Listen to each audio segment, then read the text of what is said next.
President Aliyev of Azerbaijan and President Putin of Russia, two leaders who've been in power for almost a quarter of a century and whose relationship is becoming increasingly strained. Today, the Kremlin acknowledged that relations with Baku were going through a, quote, difficult phase.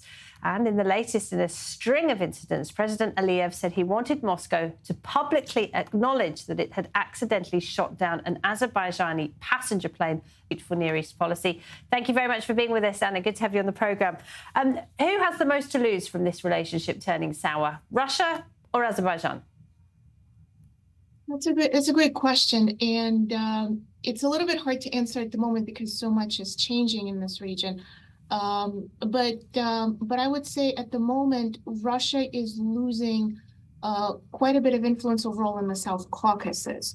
And so, at least if we were to speak in the moment, perhaps it's possible to say that Russia has more to lose at present. And Russia has seen an astonishing loss of influence in the Middle East, hasn't it?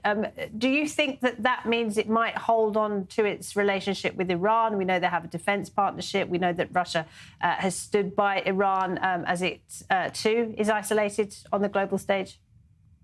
Well, I think it's too early to talk about Russia's loss of influence in the Middle East. For one thing, Russia is still very much involved with Iran. The Russia-Iran-China triangle has certainly suffered in terms of reputational damage on the global stage.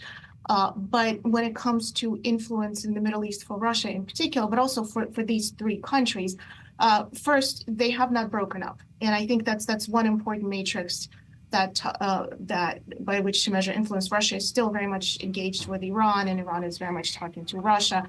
The rest of the Arab states still very much want to do business deals with Russia. So it is certainly a down point for Russia, but they're not out of the Middle East. And frankly, even to go back to your earlier question about the South Caucasus, Russia still has quite a bit of influence in Georgia, in the country of Georgia. In fact, it's been gaining influence in Georgia, even as it's been losing influence with Armenia and Azerbaijan.